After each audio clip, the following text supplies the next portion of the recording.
살아계신 하나님 아버지, 감사와 찬송과 영광을 올려드립니다. 오늘도 저희들에게 생명을 주시고 새날을 허락하시고 건강 주시고 저희들을 잠에서 깨워주시고 발걸음을 아버지의 집으로 주님의 몸된 교회로 이 은혜의 보좌 앞으로 옮겨주셔서 찬송할 수 있게 하시고 기도를 드리게 하시고 생명의 말씀을 전하고 듣게 하시니 아버지 감사합니다.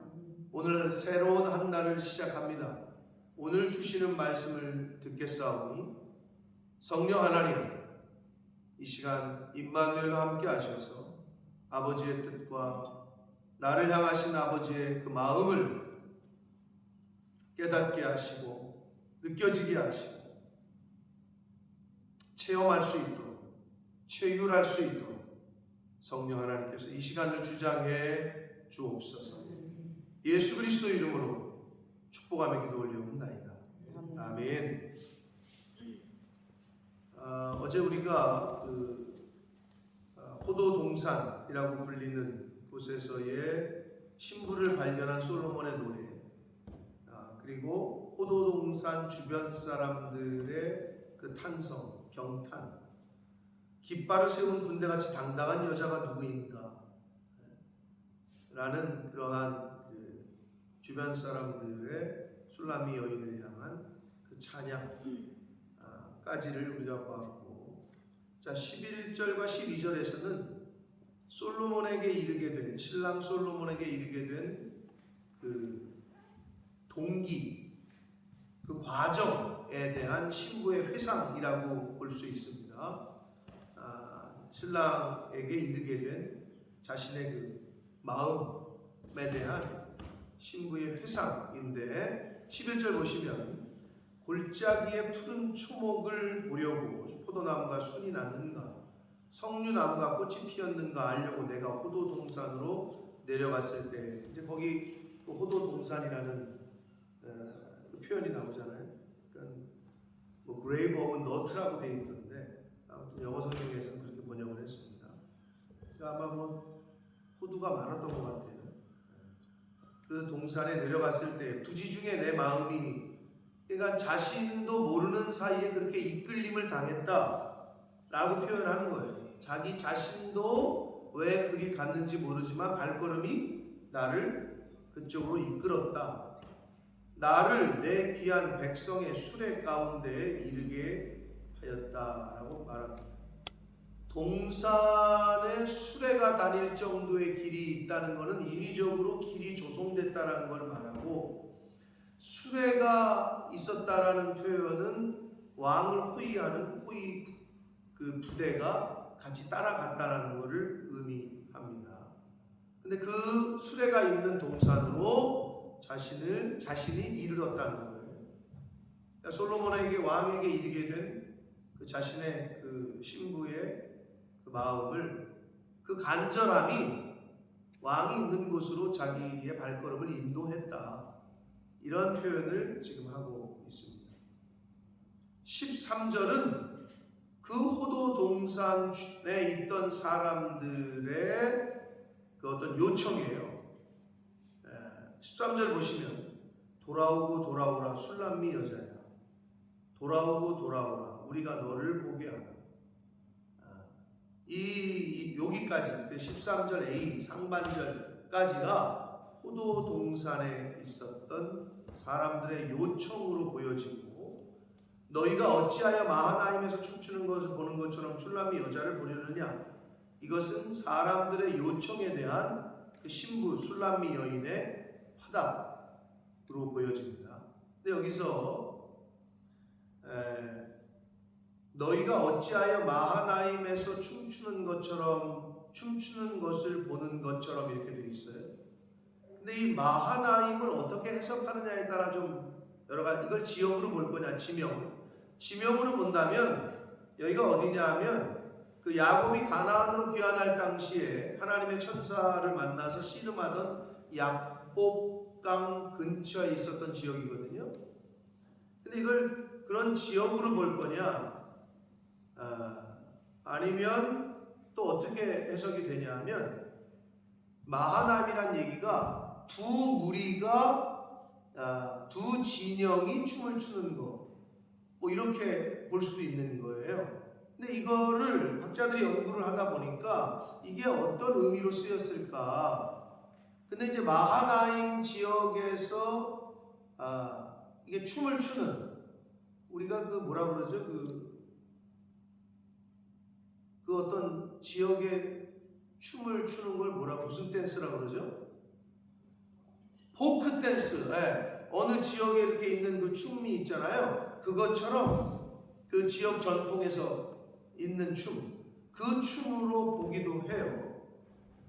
그러면서 그렇게 춤추는 것을 보는 것처럼 술람미 여자가 그렇게 춤을 추기를 원하느냐 라고 말하고 있는 거다. 그러니까 호도동산에 있던 사람들이 술람미 여인을 보고 네가 신랑을 만났으니까 한번 춤을 춰봐라. 마하나임에서 그 춤추는 것처럼 그 당시에 그 기쁨을 표현하는 것처럼 너도 좀 춤을 춰봐라 하는 이야기로 해석을 합니다. 13절을. 자, 7장으로 가면서 7장 1절부터 이 9절까지에서는 춤추는 술람미 여인의 자태를 보며 부르는 솔로몬의 신부에 대한 찬가다. 비슷하게 나와요. 온몸 머리끝부터 발끝까지를 묘사를 합니다. 발은 어떻고, 넓적다리는 어떻고, 배꼽은 어떻고, 허리는 어떻고, 가슴은 어떻고, 눈과 코와 머리털과 머리와 키는 어떻고, 콧김까지 아주 그냥 온몸 전체를 찬양합니다. 이 신랑이. 근데 여기서 7장 1절을 시작할 때 귀한 자에 따라 이렇게 되어 있는데, 이 귀한 자라고 번역한 이 원문 히브리어의 이 단어는 왕족이나 귀족에게 붙는 호칭이에요. 근데 이제 한글 성경에서는 그걸 귀한 자라고 번역을 했어요.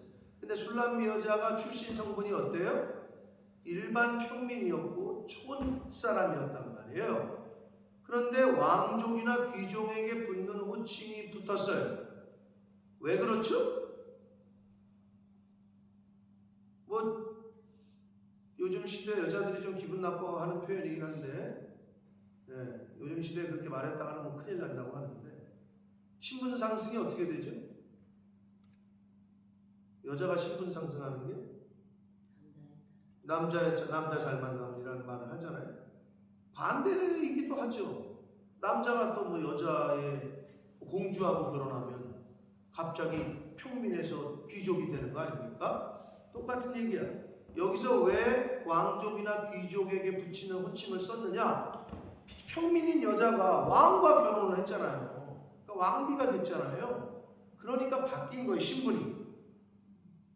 신분이 바뀌었기 때문에 이렇게 호칭을 한 거예요. 그 우리를 이게 영적으로 보자면 우리는 어떻습니까? 죄인에서 의인이 되는 건 어떻게 할 때 가능하죠? 죄인이 의인 되는 건 예수 그리스도를 내가 영접할 때 이제 더 이상 너를 죄인이라 하지 아니하고 이 신칭의, 네가 예수를 믿으면 의롭다 칭함을 받을 것이다. 그게 성경의 복음의 핵심 아닙니까? 신분이 바뀐다고. 신랑 대신 예수 그리스도를 우리가 영적으로 신랑으로 맞이하면 신분이 바뀝니다. 그 얘기를 지금 사실은 이 한 단어에서 표현해 주고 있습니다. 자, 그리고 눈, 코, 입, 머리털, 머리, 키, 가슴, 심지어는 숨쉬는 콧김까지 한마디로 다 이쁘다는 거예요. 다 좋다는 거야.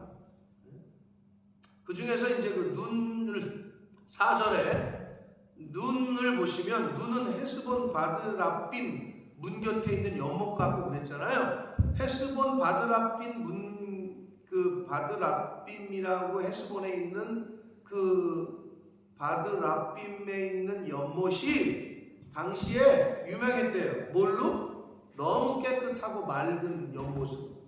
그러니까 눈이 너무 깨끗하고 맑다는 거예요.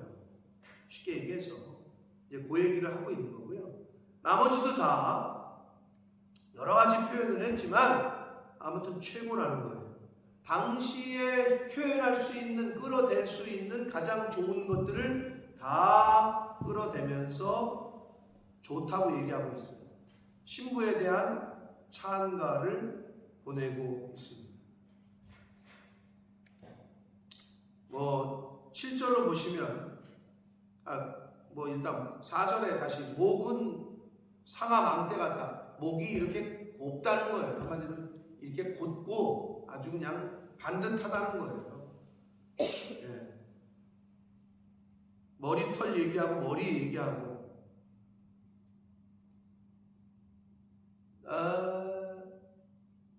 유재건 집사님 혹시 일반적으로 남자들이 어떤 머리를 좋아하죠?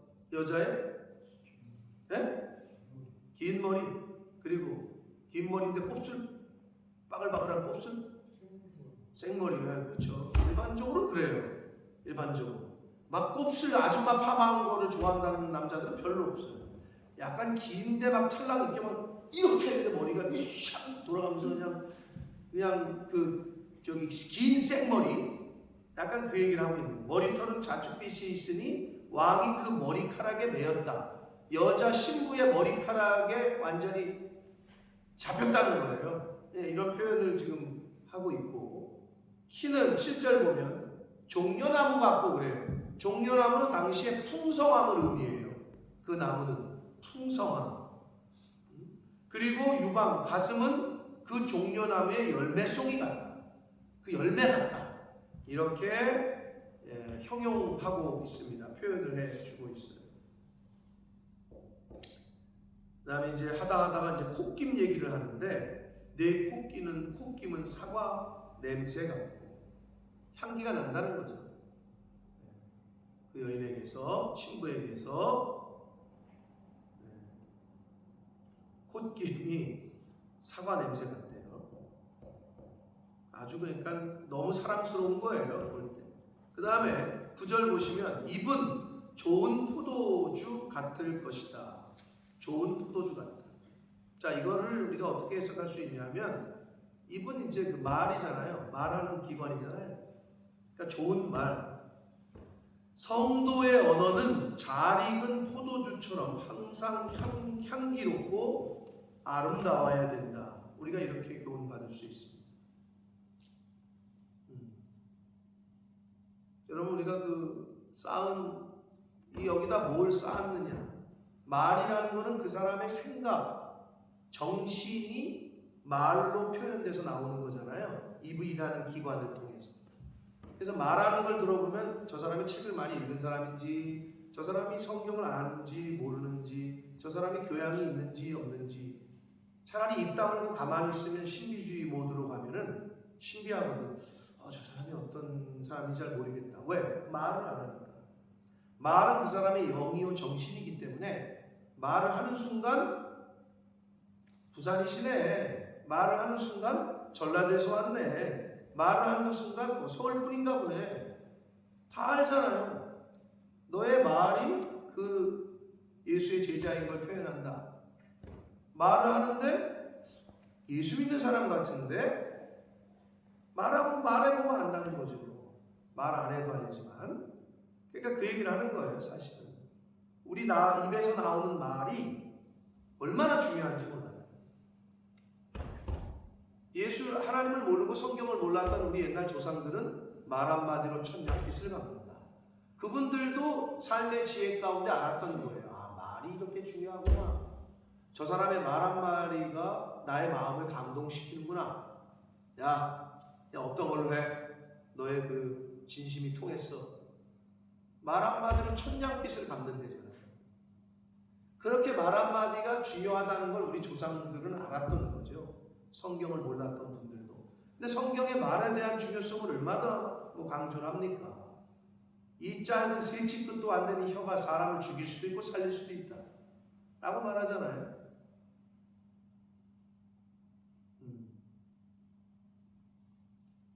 특별하게 은사가 있는 분들이 있어요. 사람 속을 뒤집어 놓는 은사. 입만 열면 사람 속을 뒤집어 놔. 그러면서 옆에 있는 사람 쳐다보시면 안 돼요. 이 말할 때. 이 말하는데 옆에 있는 사람 쳐다보면 내 속을 뒤집어 놔. 가장 가까이 있는 사람. 아내가, 남편이, 또는 부모가 자식이. 김창욱이라는 사람이 있어요. 누군지 아세요? 잘 모르시죠? 김창욱 씨라고. 아세요? 김창욱? 못 들어보셨어요? 김경희 씨 아시죠? 아시죠? 권사님 아세요? 민주 알아? 몰라? 요즘 세대는 모르는가? 그래도 유명한 사람인데 서울여대 교수고 이 강연으로 굉장히 유명한. 근데 이분이 이제 이렇게 얘기를 하는 거예요. 자기는 미국 엄마랑 생각이 맞았대. 그래서 자기는 어렸을 때 자기는 언젠가 미국 엄마가 봤어요 그거? 미국 엄마가 자기를 데려올 줄 알았대. 그러면서 예를 드는 게 뭐냐면 TV를 보는데 이렇게 뭐 하다가 접시를 깼대 아들이. 그러니까 미국 엄마가 와가지고 뭐라 그래요? 미국 엄마는 보통적으로 어떻게 할 것 같아요? 이 집사님 접시를 깼어. 그럼 엄마가 와가지고 얘한테 뭐라 그래? Are you okay? 뭐 안 다쳤니? No problem. 이러면서 그렇다는 거야. 그러면서 자기가 그걸 보면서 자기 마음이랑 똑같다는 거야. 자기는 그래서 미국 엄마가 있는 줄 알았대. 자기를 어렸을 때 미국 엄마가 자기를 데려올 줄 알았대. 근데 자기 엄마는 집에 있는 자기 엄마는 접시를 딱 깨잖아요. 근데 그 당시 자기 엄마가 전라도 출신인데 접시를 깨잖아요. 그럼 엄마는 쳐다보지도 않고 이 문둥이 자식아 다 깨라 다 깨. 왜 남겨놓냐. 그거 나머지도 다 깨라. 막 이렇게 표현한다는 거야. 근데 그걸 너무 웃긴 거야. 난 그걸 보는데. 응? 말 한마디가 얼마나 중요한지. 접시가 깨진 게 중요한 게 아니라 너 괜찮니? 괜찮다. 그거는 안 다쳤으면 됐다.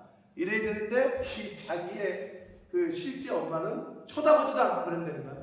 어휴 이 문둥이 자식아 그걸 왜 아니 남은 것도 다 깨라 막 이런다는 거예요. 응? 다쳤냐고 물어보지도 않고 말 한마디가 그렇게 중요하다는 거죠.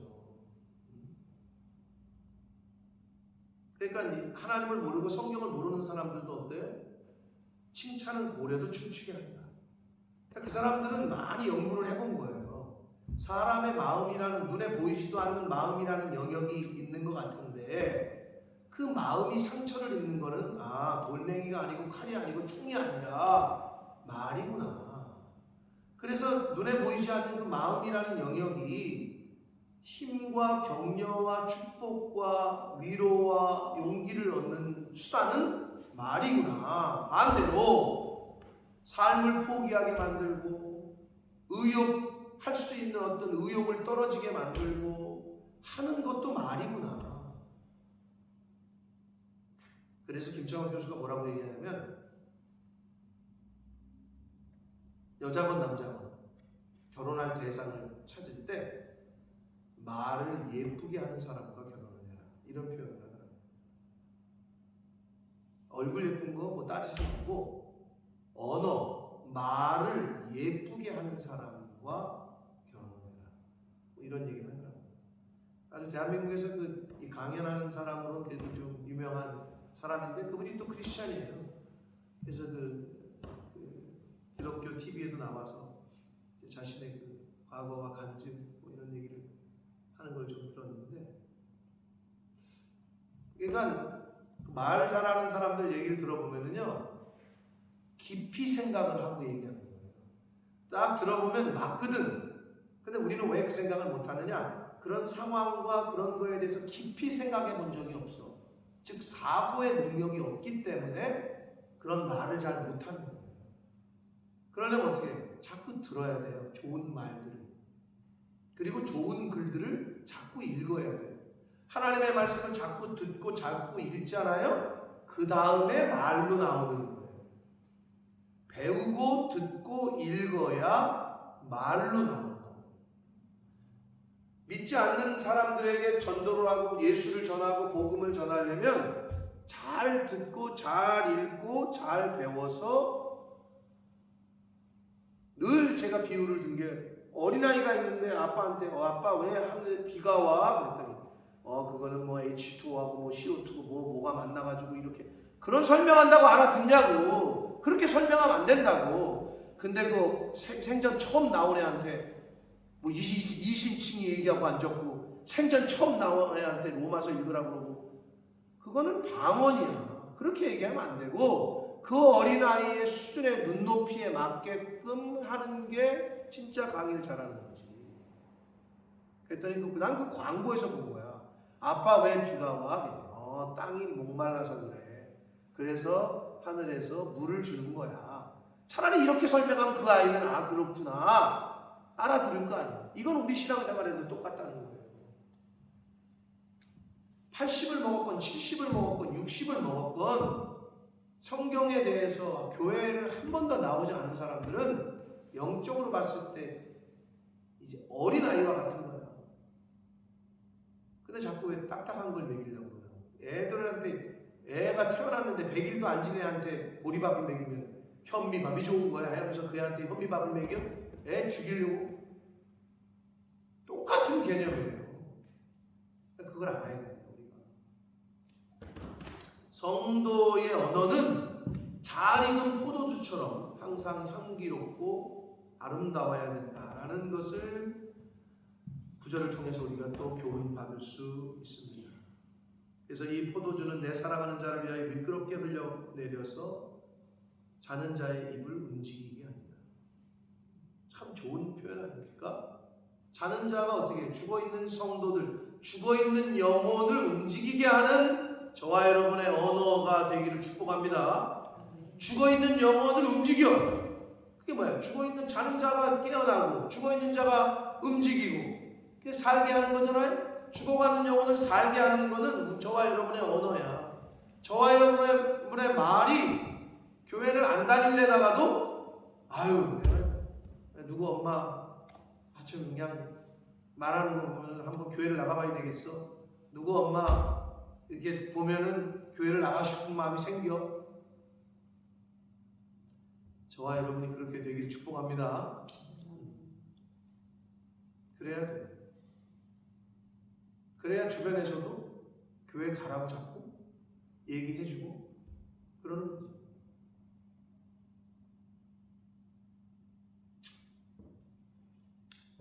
이제 구절을 묵상하면서 그런 생각이 들었습니다. 내 사랑하는 자를 위하여 미끄럽게 흘러내려서 자는 자의 입을 움직이게 한다. 저와 여러분의 언어 생활이 정말 죽어가는 사람들을 움직이게 하는 그러한 언어 생활 되시길 축복합니다.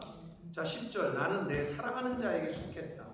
계속 이게 굉장히 많이 나왔죠. 아가서에서. 그러니까 이 신랑과 신부는 서로에게 속해 있는 관계라는 거죠. 우리가 교회와 성도의 관계는 그런 관계라는 거죠. 내가 속해 있는 단체야. 내가 속해 있는 거야.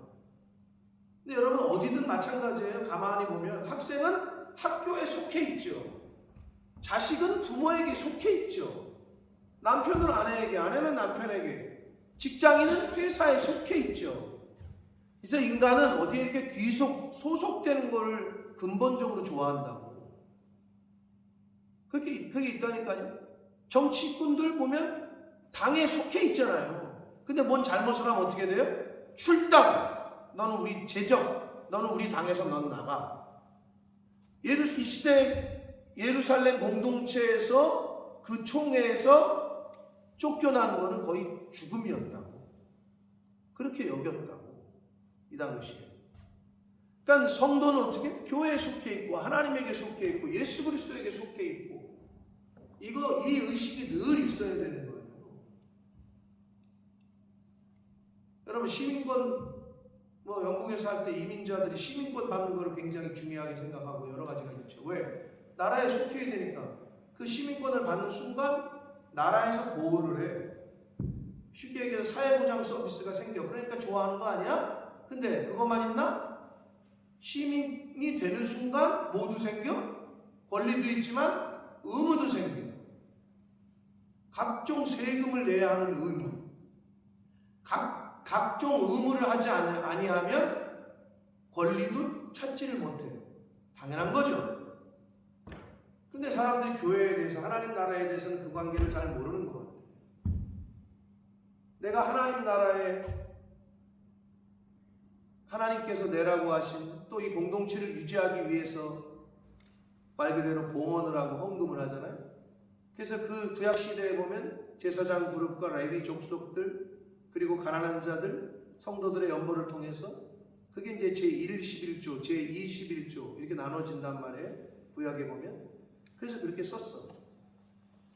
그런데 교회를 통해서 여러 가지를 은혜를 받고 하나님의 저걸 받기를 원하는데 성도의 의무를 다하진 않아. 그렇게 되면 이 국민이 세금을 안 내. 어떻게 돼요?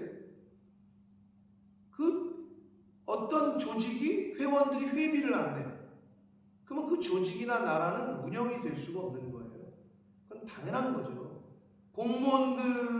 공무원들한테 일반 백성들이 열받으면 국민들이 하는 첫 번째 말이 뭐예요? 공무원들한테 열받았어. 그럼 하는 말이 뭐예요? 그렇게 얘기 안 해요. 이씨, 내가 주는 세금으로 밥 먹는 것들이 이씨. 그렇게 말한다고. 그 말이 그 말이잖아요. 그게 공무원이야. 내가 국민들이 내는 세금으로 그 사람들은 월급을 받는 거야. 그러니까 공무원들은 국민을 위해서 헌신할 의무가 있는 거죠. 근데 저쪽에서 세금을 안 낸 사람이야. 그러면 국가에서 하는 서비스를 받을 자격이 없는 거죠. 당연한 거잖아요, 그거는. 당연한 거야. 그 당연한 이치와 순리를 따라야 돼요. 어떤 조직이건 어떤 공동체건 그러한 게 없으면 이어나갈 수가 없어요.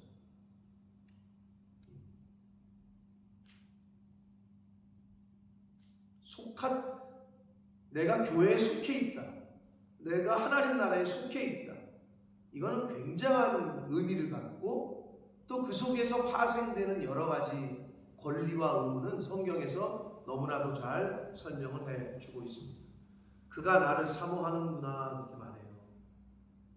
사랑하는 성도 여러분 생각에는 자식이 여러분을 부모님을, 엄마를 사랑하는 것 같아요? 엄마가 자식을 사랑하는 게 더 큰 것 같아요? 사랑은 옛날 어르신들, 성경을 몰랐던 우리 조상들이 한 말이 있죠. 사랑에 대한 정의. 사랑은 무슨 사랑? 내리사랑이다. 몰라, 옛날 어르신들이 어떻게 이렇게 듣고 들어보면 너무나도 딱 맞는 말씀들을, 왜냐하면 그게 삶의 지혜에서 나온 거거든요. 수백 년을 거치면서 나온 말이야. 내가 늘 얘기하지만 성경 다음으로 진리가 어르신들의 말이야. 자식이 아무리 부모를 사랑해도 부모가 자식을 사랑은 내려가는 거야. 올라가는 사랑은 거의 없어.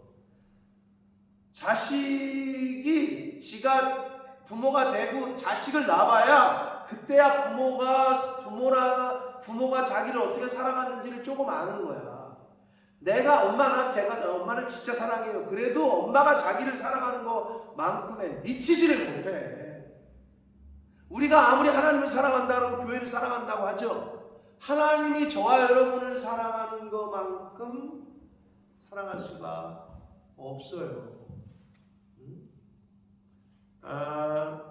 이사야 49장 15절에 이렇게 말씀하는 게 있어요.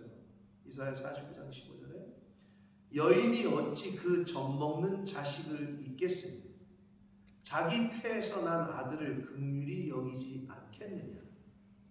그들은 혹시 잊을지라도, 요즘 많이 그 천륜이 깨지죠. 자식을 낳고 탯줄도 금방 제대로 끊지 않은 거를 편의점 봉지에 싸가지고 산에다 버리잖아요. 야, 아무리 먹고 살 게 없어도 그게 진짜 먹고 사는 거의 문제일까? 저는 그런 생각을 해요. 진짜 경제적으로 어려워서 버릴까요? 저는 그게 아니라고 봐요. 이 멘탈이, 이 영이 이미 사단에게 뺏긴 거예요. 먹고 사는 문제가 아니에요. 내가 지금 직업도 없어서 나는 자식을 버렸다? 그게 아니에요. 이 정신이 다른 영이 들어온 거야. 사단의 영. 생명을 경시하고 자기가 난 새끼야. 근데 그거를 편의점 봉투에, 뭐 별의별 일들이 많아요. 요즘. 옛날에는 듣도 보도 못했던 일들인데 많아졌어요. 잊어요. 그들은 혹시 잊을지라도 나는 너를 잊지 아니할 것이다. 할렐루야. 하나님이 이렇게 말씀하셨다. 사랑은 내리사랑이에요. 그가 나를 사랑하는구나 라고 표현하고 있습니다. 저와 여러분이 얼마나 하나님을 사랑하시는지 모르겠지만 하나님 아버지의 사랑에 사실은 비할 수가 없다. 자, 11절 봅니다. 내 사랑하는 자야, 우리가 함께 들러 가자.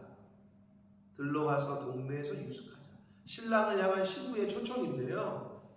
들러 가서 동네에서 자자, 유숙하자, 이 말은 주위의 방해 없이 사랑을 나누자 라는 얘기거든요. 그럼 영적으로 볼 때 뭐예요? 하나님은요, 하나님 저와 여러분과 긴밀한, 그리고 방해받지 않는 시간, 그게 이제 신약에 보면 골방인데, 그리고 예수님이 산으로 모든 많은 사람들을 떠나서 들로 산으로 가셨잖아요. 이유는 하나님과의 독대하는 시간을 갖고 싶으셔서 그랬던 거거든요. 과연 그런 시간을 사모하시냐는 거지. 여러분 진짜 사랑하는 여자가 있어. 근데 막 친구들하고 같이 모여 있어. 근데 어떻게 해? 같이 있으면 돼? 단둘이 있고 싶잖아요. 그게 사랑이잖아요. 단둘이 있고 싶어. 지금 그 얘기를 하는 거거든. 근데 우리가 하나님에 대해서 그런 마음을 갖느냐 이거. 하나님은 그러고 싶으신 거야. 어제 이제 승혁이가 뭐 저희 어머님이 현 상태가 어떤 상태냐면, 승혁이가 이제 할머니 할아버지 집 가가지고 화상 통화로 연결을 해줬어요. 할머니한테 이제 내 얼굴을 보여주면서 할머니 누구요? 대답을 못해. 내 이름을 말하지 못하는 거야. 누구냐고 그랬더니 나중에 가서 막내 아들이래. 근데 이름을 기억을 못하는 거야. 내 이름을 못 대더라.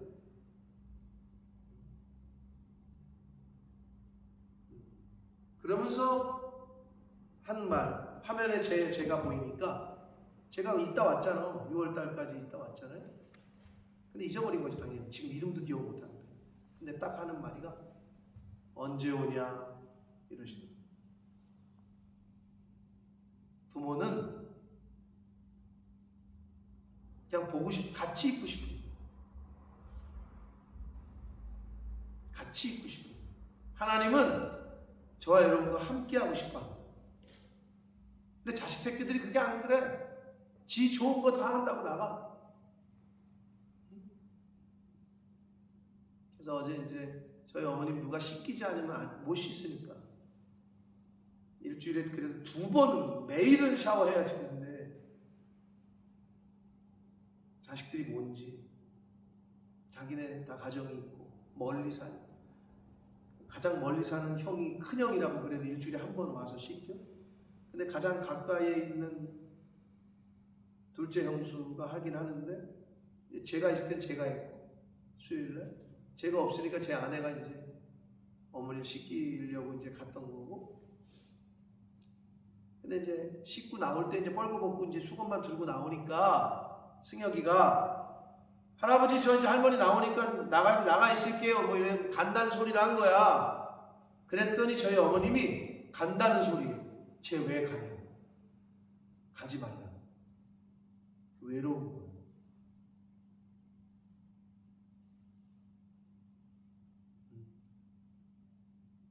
하나님을 너무 외롭게 두시지 말라. 부모님을 너무 외롭게 두면 안 된다. 자식들은 어때? 지 남편, 지 여자친구, 지 부인 생기면 내려간다니까. 사랑은 올라가지 않아요. 근데 여기서 들로 가자, 동네로 가서 유숙하자, 이 말은 주변에 사람들의 방해받지 않는 곳으로 가서 사랑을, 둘만의 시간을 갖자, 이 얘기입니다. 우리가 일찍 일어나서 포도원으로 가서 포도움이 돋았는지 꽃술이 퍼졌는지 석류꽃이 피었는지 보자. 거기에서 내가 내 사랑을 내게 해주리라. 이게 신부가 지금 신랑에게 하는 말이거든요. 사랑하는 성도 여러분, 주님께 내 전부를 드리는 신부가 되시길 축복합니다. 신부는 신랑에게 모든 것을 오픈하는 거예요. 물론 신랑도 마찬가지죠. 여기서 지금 내가 내 사랑을 내게 주리라. 그동안에는 어떻게 보면 신랑이 신부를 더 사랑하는 게 많이 표현되어 있다면 여기서 지금 신부가 그렇게 얘기하고 있는 거예요. 내가 내 사랑을 주겠다. 내 사랑을 내게 주겠다. 우리의 사랑을 주님께, 하나님 아버지께 내 전부를 드릴 수 있는 저와 여러분의 신앙생활 되기를 축복합니다. 그게 진정한 신랑, 예수님을 신랑으로 모신 신부의 자세다. 근데 뭘 드리느냐? 13절 합한 채가 향기를 뿜어내고 우리의 문 앞에는 여러 가지 귀한 열매가 새것 묵은 것으로 마련되었구나. 내가 내 사랑하는 자 너를 위하여 쌓아둔 것이라 그러잖아요. 신부가 준비한 거예요. 귀한 열매를. 그러면 저와 여러분이 신랑 되신 예수 그리스도를 위하여 준비한 열매는 뭐예요? 성경에 나오는 대로 성령의 9가지 열매. 하나님께서 원하시는 열매를 준비해서 그 열매를 하나님 앞에 섰을 때 드릴 수 있는 저와 여러분 되시길 축복합니다. 그 귀한 열매를 준비하는 게 이 땅에서의 시간이야. 이 땅에서의 시간.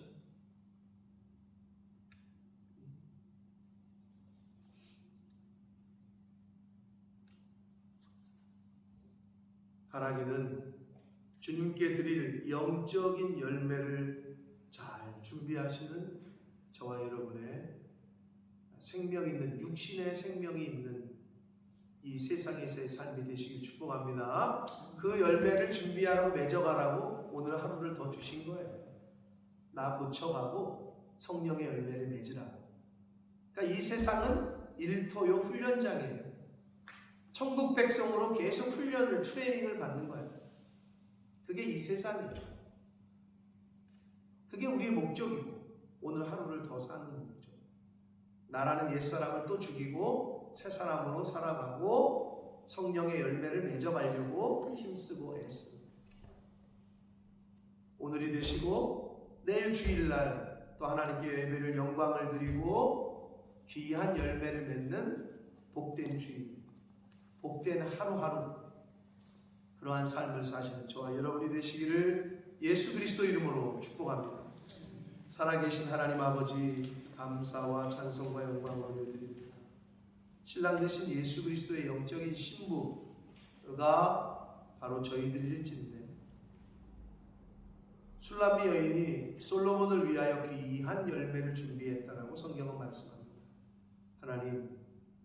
하나님 앞에 섰을 때 하나님에게 드릴 성도의 열매, 성령의 열매, 귀한 열매를 저희들이 준비하고 있는지, 아니면 이 세상 사람들이 원하고 바라는 것들만 추구하는 그러한 삶을 살고 있는지, 과연 성령의 열매를 얼마나 준비했는지, 나라는 나를 되돌아보게 하시고 하나님이 왜 생명을 더 연장시키시고 왜 새로운 한 날을 더 살게 하셨는지, 주여 하나님이 시간을 주시는 이유는, 생명을 연장시키시는 이유는 끊어야 될 것 끊고 버려야 될 것 버리고 맺어야 될 것 열매 맺으라고 기회를 더 주시고 시간을 더 주시는 것인 줄 깨달아 천국 백성으로 하나님의 자녀로 신랑 되신 예수 그리스도의 영적인 신부로 잘 단장하며 잘 꾸며가며 빛나고 고운 세마포를 잘 준비하며 그러한 이 세상에서의 남은 시간이 되도록 주님 은혜 내려 주옵소서. 예수 그리스도 이름으로 축복하며 기도합니다.